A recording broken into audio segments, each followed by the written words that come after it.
বন্ধুরা, আজকে একটা নতুন গল্প নিয়ে আসলাম তোমাদের মাঝে। এটা সত্য এবং বাস্তব জীবনের ঘটনা। শেষ পর্যন্ত শোনার অনুরোধ রইল। শুনলে তোমার মধু চলে আসবে। দেরি না করে চলো শুরু করা যাক। প্রিয় কলিজার বন্ধুরা, কেমন আছো তোমরা? আশা করি তোমরা অনেক ভালো আছো। তোমাদেরকে মজা দেওয়ার জন্য আবারও নতুন গল্প নিয়ে এলাম। আজকের গল্পটি খুবই মজাদার হতে চলেছে।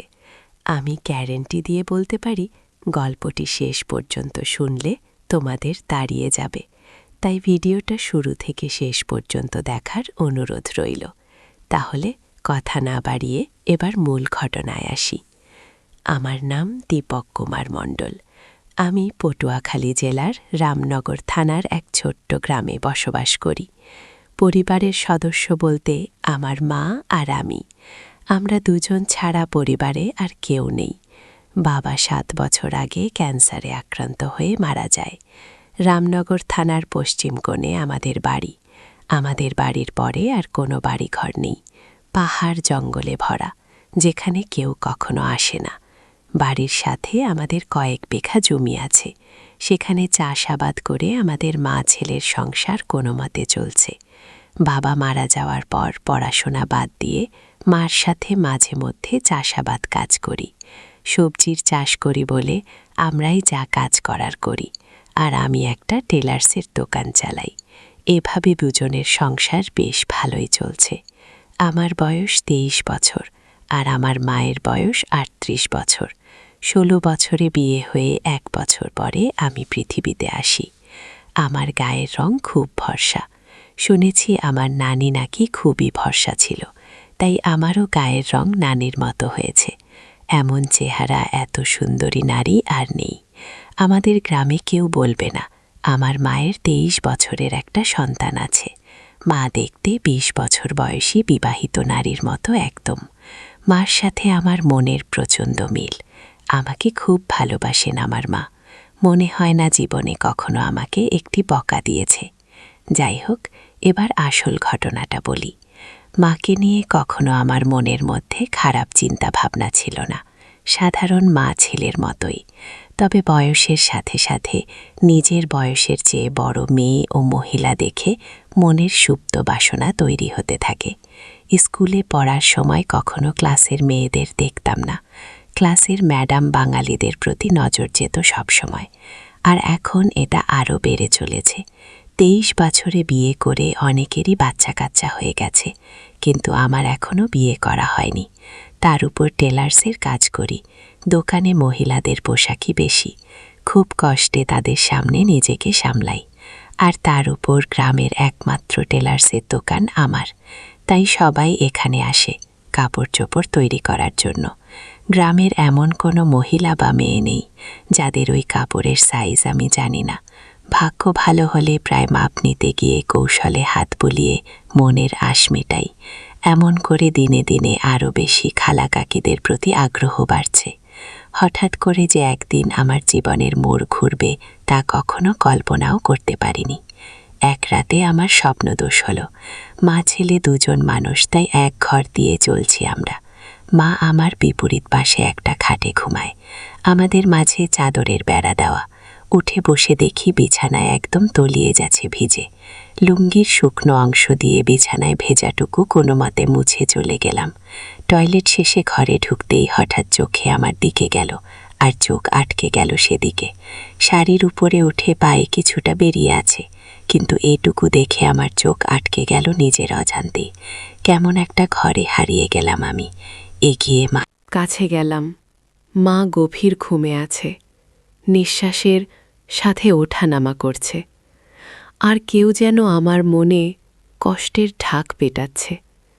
বন্ধুরা, ভিডিও মাঝখানে একটা কথা বলতে চাই। আমি তোমাদের আনন্দ দেওয়ার জন্য খুব কষ্ট করে ভিডিও বানাই।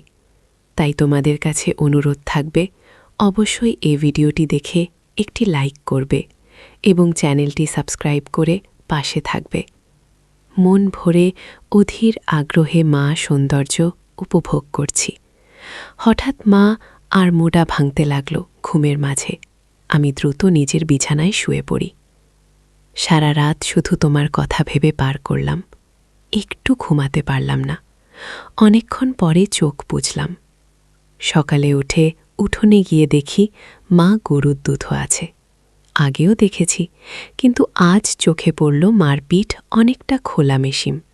ত্বকের পিঠ দেখে সিনেমার নায়িকা পরিমণিও ফেল। রাতে মার সামান্য সৌন্দর্য দেখে আমি মার প্রতি নিষিদ্ধ আকৃষ্টতা অনুভব করতে লাগলাম। এটা খারাপ বা ভালো এমন কোনো চিন্তাই মাথায় আসছে না। মার পেছনে দাঁড়িয়ে দেখে যাচ্ছি। হঠাৎ মা পিছন ফিরলে চমকে গেলাম দুজনেই। হায় হায়, মা বুঝে ফেলল নাকি? কিন্তু মা বলল, এতক্ষণে ঘুম ভাঙছে তোমার? বলে রাখা ভালো, মা আমাকে সবসময় বাবা বলে ডাকে, আর তুমি করেই বলে। যাই হোক, মার কথা মনে হলো না যে সে বুঝেছে আমি কি করছিলাম। মা বলল, যাও মুখ ধুয়ে আস, তোমাকে খাবার দিচ্ছি। মা, আজকে দুধ খাবো। এই দুধ খাওয়া আমি মনে মনে অন্য কিছু বলতে লাগলাম। আমার দাঁতের সমবিত ফিরল মায়ের দুধ। মাত্র 2 হাত আছে, গরম না করলে খাবো কিভাবে? আমি এভাবেই খাবো, তুমি খাইয়ে দাও। আচ্ছা আসো, এই নাও পাগল ছেলে। মা গ্লাসে করে দুধ ঢেলে এগিয়ে দিল। মা মুচকে গেছে। আমার চুলাই দিয়ে বলল, এখন যাও হাত মুখ ধো, খাইতে দেব। আমি হাত মুখ ধুয়ে খেতে আসলাম। এসেই বলি, আজ আমাকে খাবার দাও। মা অবাক হয়ে বলল, আজ কি হয়েছে তোমার? আমি কেন খাইয়ে দিতে পারবে না? আমি তা বলছি নাকি, তাহলে এমন জিজ্ঞেস করো কেন? আচ্ছা বাবা, রাগ করো না, আসো আমি খাইয়ে দিই। এমন সময় আমি বললাম, আচ্ছা তুমি আমাকে ভালোবাসো? আমার এমন প্রশ্ন শুনে মা এক প্রকার ভয় পেয়ে বলল, কি হয়েছে বাবা তোমার? আজকে এমন কেন করছো? শরীর খারাপ নাকি? বলে আমায় কপালে গালে ছুঁয়ে দেখতে লাগল, জ্বর আছে কিনা। আমি বললাম, আরে মা, আমার কিছুই হয়নি, এমনি জিজ্ঞেস করতে মন চাইয়া তাই করলাম। মা বলল, তুমি ছাড়া আমার জীবনে আর কেউ আছে নাকি? তোমাকে নিয়ে আমার সব, আমার প্রাণ তুমি। নিজের জীবন থেকেও তোমায় বেশি ভালোবাসে, কিন্তু হঠাৎ এসব কেন জানতে চাইছ? মা, তুমি বাবা মারা যাওয়ার পর থেকে আর আদের মতো নেই, সাজান নতুন কিছু পড়ো না, আমার এসব ভালো লাগে না। মা নিরাশ হয়ে বলল, বাবারে, স্বামী মারা গেলে কোনো নারীর অস্তিত্ব ঠিক থাকে না। তুমি আমার জীবনে আছো বলেই আমি বেঁচে আছি, নইলে কবেই তো মরে যেতাম। বাবাকে ভীষণ ভালোবাসতে, তাই না মা? সব স্ত্রী তার স্বামীকে ভালোবাসে, আমিও আসতাম, কিন্তু মা আমাকে ভালোবাসে না। তার প্রমাণ দিয়ে দিলেন। আমার পছন্দ তুমি সেজে বুঝে থাকো, কিন্তু তুমি তা করো না। আমায় ভালোবাসলে এমন করতেন না। তুমি খুশি থাকো, তা চাই আমি। তুমি একটা বিয়ে করে আবার সুখের সংসার করো, তাহলে জীবনটা ভালো কাটবে। কেন এসব বললাম আমি নিজেও জানি না, মনে হলো আর বলে দিলাম। আমার কথা শেষ হতে না হতে ঠাস করে একটা চড় পড়ল আমার গালে। আমি ব্যথার চেয়ে অবাক হয়েছি। আমার জ্ঞান হওয়ার পর কখনো আমাকে কেউ মারেনি। আমার তো দূরে থাক, কখনো চোখ রাঙিয়ে কথা বলে না, কিন্তু আজ এত রাগ হলো যে মার খেলাম। আমার চোখ লাল হয়ে আছে। কাঁচতে কাঁচতে বলল, নিজের বাবা মরে গেছে বলে মাকে অন্যের বিছানায় দিতে চাও? বোঝা হয়ে গেছে আমি, তাই না? আমাকে খাওয়াতে পড়াতে কষ্ট হচ্ছে, আমি চলে যাব, চিন্তা করো না, বলেই উঠে চলে গেল। মা নিচে বিছানায় শুয়ে কাঁদতে লাগল। আমি উঠে তার কাছে গিয়ে 1000 বার বোঝানোর চেষ্টা করলাম, কিন্তু আমার কোনো কথাই শুনল না। মা বলল, এখন আমার চোখের সামনে থেকে যাও। আমি মার কথায় ভয় পেয়ে যাই, বের হয়ে যাই দোকানের উদ্দেশ্যে। রাতে কথা বলল না, যে যার মতো শুয়ে পড়ি। হঠাৎ ঘুমের মধ্যে গালে নরম ছোঁয়া পেয়ে উঠে পড়ি। দেখি মা সামনে বিছানায় বসা। উঠে আমি সামনে বসতেই চোখ চলে করে আমার গালে হাত বুলিয়ে বলল, ব্যথা করছে তাই না? আমাকে মাফ করে দাও মা, আর কখনো বলবো না। এসো, তুমি আমার কাছে মোটেও বোঝো না। আমি ভেবেছি হয়তো তোমার ভালো হবে, কিন্তু তুমি কষ্ট পাবে জানতাম না।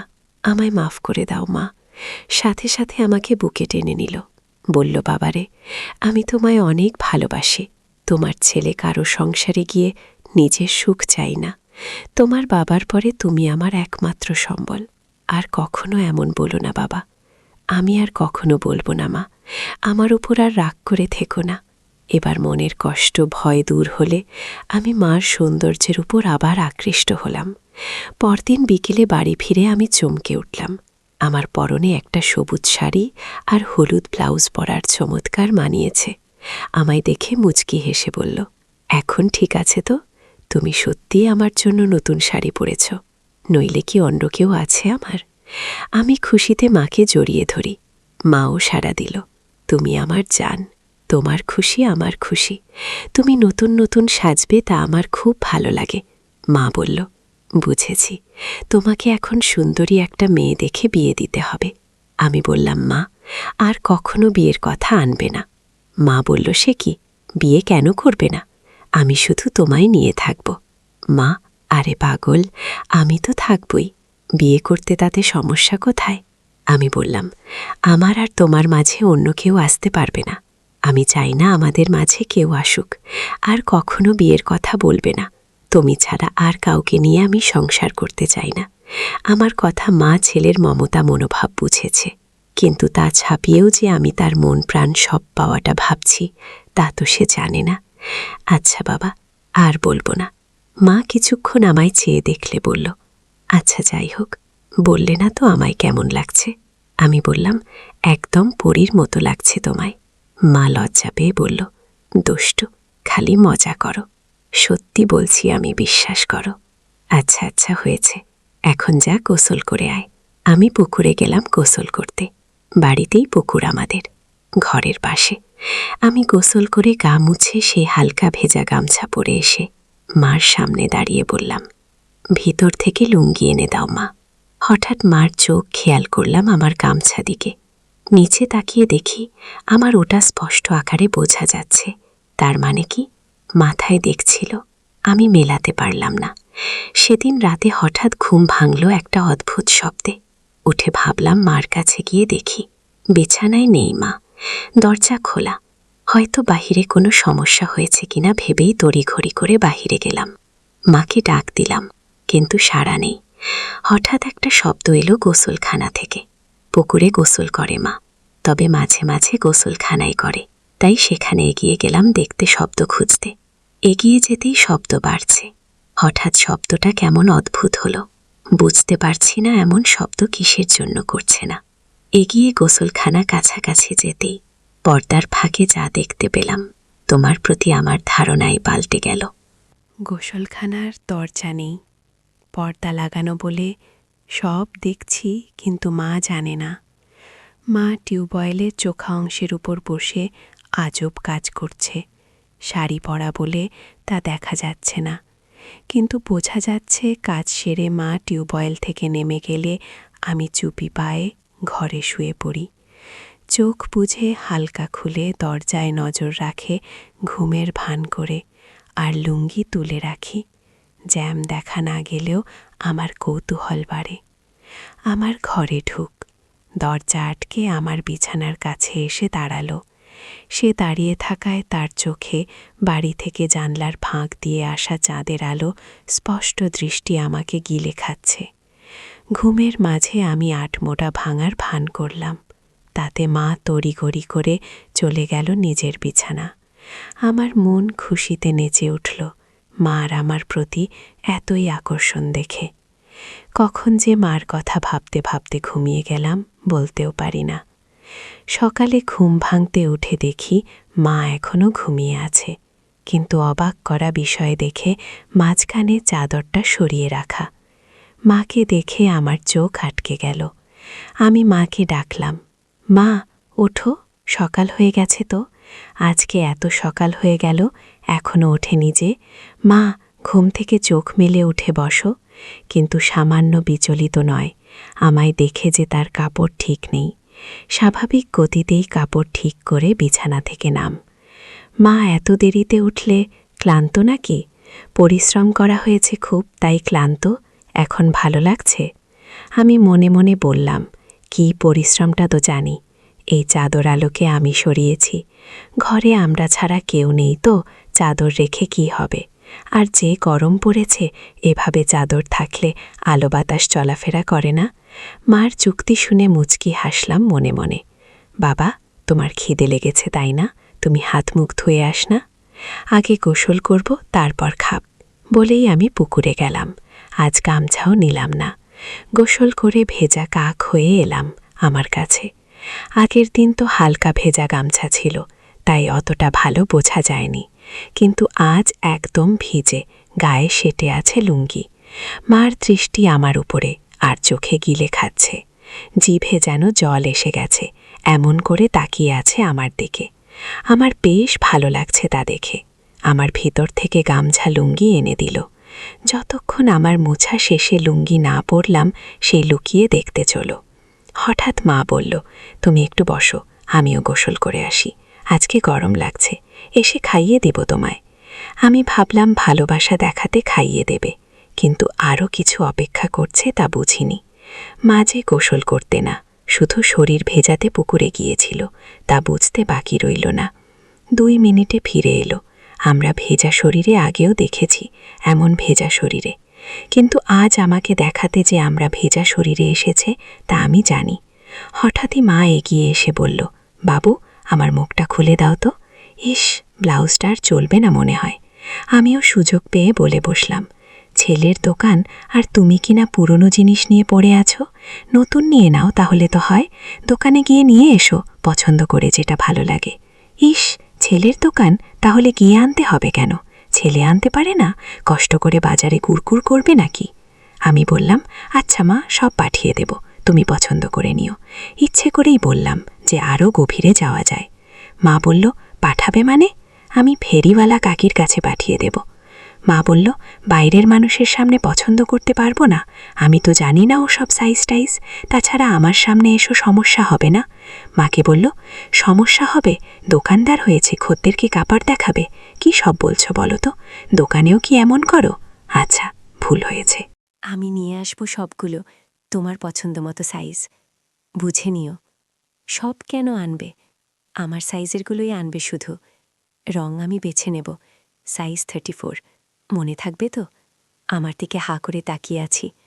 মা এতটাই আমার উপর ফিদা যে উঠে পড়ে লাজ লজ্জা সংকোচ ভুলে আমায় সব জানিয়ে দিচ্ছে।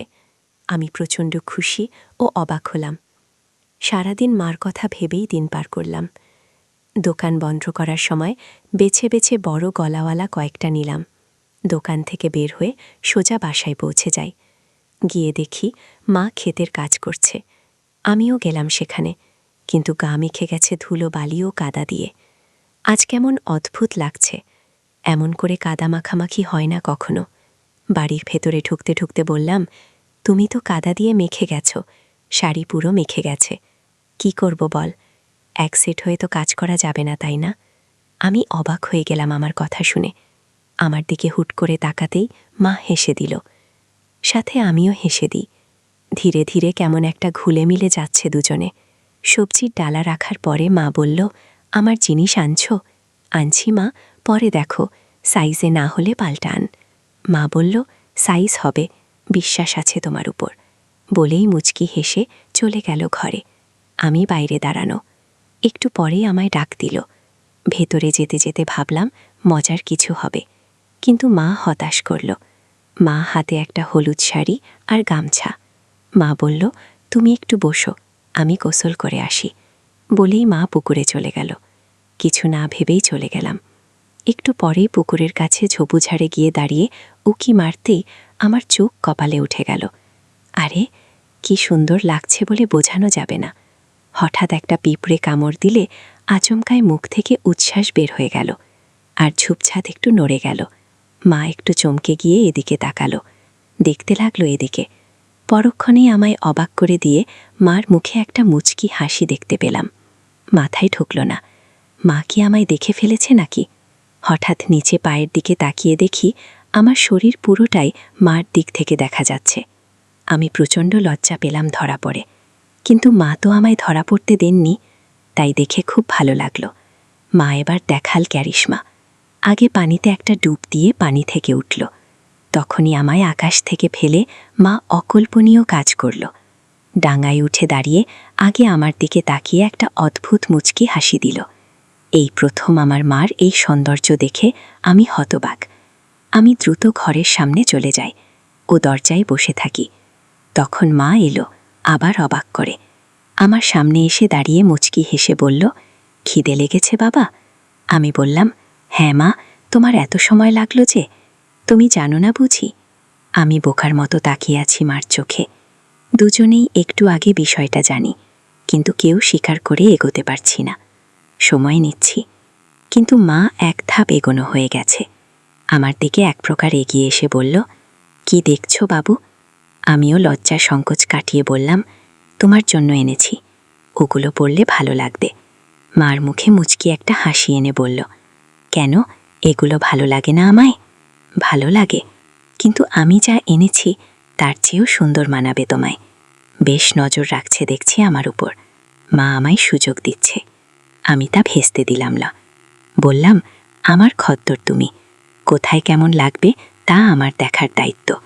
মা চোখ পাকিয়ে বলল, তাই? তাহলে তো গ্রামের সব মেয়ে মহিলার দিকে দেখা হয়ে গেছে। আমি হকচকিয়ে গেলাম। কথা সত্যি, কিন্তু বুঝলাম আর খানিকটা জ্বলন হচ্ছে। তাই আরেকটু জ্বালাতে বললাম, সবাই আর দেখব, যার জন্য সাধারণভাবে যা দেখা লাগে তাই দেখি। টাকা দেয় ভালো জিনিস দিতে, বুঝে শুনে ভালোটাই দিই। আমিও কি সবার কাতারে পড়ি? আমাকেও কি টাকা দিতে হবে? আমি মুচকি হেসে বললাম, যদি খদ্দের হয়ে থাকো তাহলে দেবে টাকা। মার অধিকারের টাকা নেওয়া পাপ। তুমি কি হিসেবে চাপ? ঢিল মেরেছে, এবার ঘুঘু ধরা নিজেই পড়তে চায়, তাই ঢিল নিজেই গায়ে লাগাচ্ছে। আমরা তা দেখা যাবে, তুমি বসো। বলেই আমরা ভেজা শরীর নিয়ে ঘরে চলে একটা। কিন্তু দরজা খোলাই আছে। কখনো এমন করেনি, কিন্তু আজ করেছে। 2 মিনিট পরে আমার হঠাৎ তাকে ভয় পেলাম। ভাবিনি এত তাড়াতাড়ি থাকবে, কারণ এত তাড়াতাড়ি কাপড় পরা হয় না। তাহলে ডাকো কেন? ভিতরে আসবো? হ্যাঁ, এসো। আমি মন ফুরফুরে করে এগিয়ে ঘরে ঢুকেই চোখ জল হয়ে একটা। আমার মনে ঝড় ওঠে একটা। আমার প্রতি এত সদয় দেখে আমায় নিজে থেকে দেখাচ্ছে বলে গর্ভে বুকটা ভরে গেল। আমি মার সামনে গিয়ে দাঁড়িয়ে আছি। এমন সময় আমার গলায় সে বলল, কি হলো দোকানদার?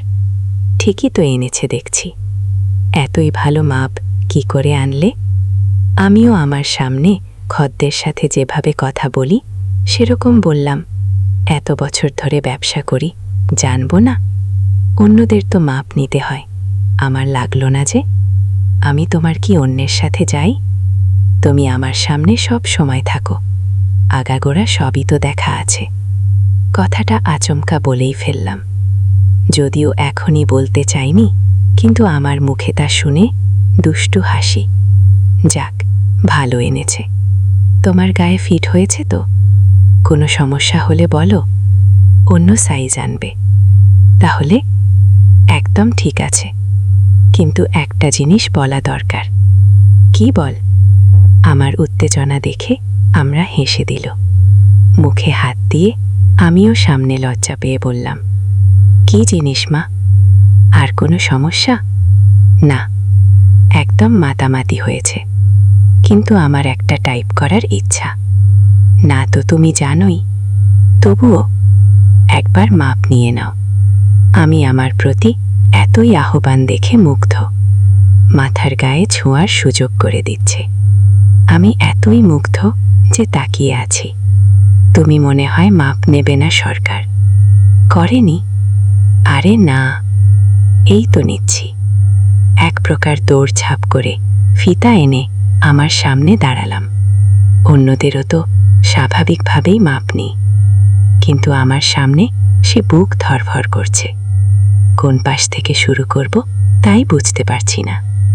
এতই পাগল হয়েছি যে কিসের জন্য মাপ নিব তাই জিজ্ঞাসা করিনি।